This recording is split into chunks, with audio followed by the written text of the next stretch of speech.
আছেন আপনারা সবাই? আলহামদুলিল্লাহ। আমরা এসেছিলাম এখানে, ওনারা ইনভাইট করেছিলেন বর্তমান পরিস্থিতিতে দেশকে সামনের দিকে এগিয়ে নেওয়ার জন্য আমাদের করণীয় কি, সেই বিষয়ে আলহামদুলিল্লাহ আমাদের মধ্যে আলাপ আলোচনা হয়েছে। দেশ আমাদের সবার, দেশ বেঁচে থাকলে, ভালো থাকলে আমরা সবাই বেঁচে থাকবো এবং ভালো থাকবো। এই ক্ষেত্রে সমাজের সকল সেকশনের মানুষ আমরা যদি সমবেতভাবে কাজ করি, ইতিবাচক মনোভাব নিয়ে পরস্পরকে সহযোগিতা করি, এখন যারা দায়িত্বে এসেছেন তাদেরকে সহযোগিতা করি, তাহলে দেশ একটা শৃঙ্খলা এবং সৌন্দর্যের ভিতরে আসবে আমরা আশা করি। তা আমরা এখানে বিগত আন্দোলনে যারা নিহত হয়েছে তাদের শাহাদত কামনা করেছি, তাদের জন্য দোয়া করেছি। যারা আহত হয়েছে তাদের প্রতি সহানুভূতি এবং তাদের সুস্থতা কামনা করেছি। আর দেশের বিভিন্ন বিষয় নিয়ে ভালো মন্দ এগুলো আমরা আলোচনা করেছি যে আমরা কিভাবে সবাই মিলে আগাতে পারি। এটাই ছিল মূল কথা। নির্বাচন নিয়ে কোনো কথা হয়েছিল? নির্বাচন নিয়ে কোনো কথা হয়নি। আর দেশে যে বর্তমানে যে অস্থিতিশীল একটা পরিবেশ তৈরি হয়েছে, বিভিন্ন জায়গায় সংখ্যালঘুদের উপর হামলা সহ বিভিন্ন ধরনের অস্থিতিশীল পরিবেশ, দুইটা প্রশ্ন, একটা সংখ্যালঘু আর একটা নির্বাচনের সময় কতটুকু দিতে চাই। নির্বাচনে ওনারা কেবল বসলেন, মাত্র 4টা দিন হলো।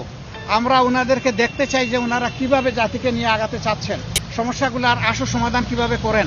এরপরে যৌক্তিক সময়েই এটার সমাধান হবে বলে আমরা আশাবাদী। এখানে কোনো সমস্যা হবে এটা আমরা মনে করি না ইনশাআল্লাহ। এখন আসলে যে বিভিন্ন দিক থেকে অনেকে ষড়যন্ত্রের কথা বলছেন, আপনারা সাংবাদিক সমাজও হয়তো বা এটা উপলব্ধি করছেন।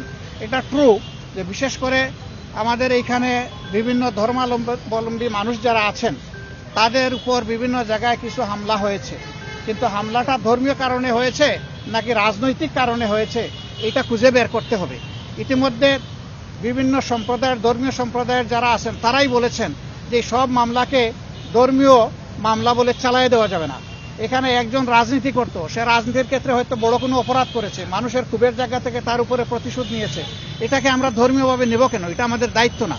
এটা তারাই এখন প্রতিবাদ করছেন। আবার কোনো দেশ এখানে জড়ায়ে পড়ছে বিশেষভাবে, সেই দেশেরই বিবেকবান মিডিয়াগুলো এখন তার প্রতিবাদ করছে যে এটা অসত্য।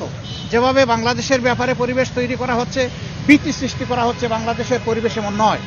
পার্টিকুলারলি আমাদের দলের নাম নিয়েও সেখানে এখন ভারতের গুরুত্বপূর্ণ ব্যক্তিরা তারা পোস্ট এডিটোরিয়াল লিখছেন যে কোথায় তাদেরকে অভিযোগ দিচ্ছেন আপনারা, তারা তো লাঠি হাতে মন্দির পাহারা দিচ্ছে। যারা মন্দির পাহারা দিচ্ছে তাদেরকে কেন আপনারা অহেতুক ব্লেম দেন? এভাবে তারাই এর প্রতিবাদ করছে, আমাদের প্রতিবাদ করার দরকার পড়ছে না। বিবিসির বিশ্লেষণ আপনারা দেখেছেন যে বিভিন্ন ফেক বিষয়গুলো তারা তুলে এনেছে তাদের মিডিয়ায়। বিবিসি তো আর বাংলাদেশের মিডিয়ার মতো আমরা বলতে পারবো না যে কারো দ্বারা চাপের মুখে পড়ে তারা এটা করেছে, আমরা তো তা বলতে পারবো না। এরকম কোনো চাপও নাই তাদের উপরে, তারা কারো চাপের পরোয়াও করে না। তা আমাদের অনেক সময় চাপে বিভিন্ন অবস্থা সৃষ্টি হয়ে যায়, তারা তো ওরকম না।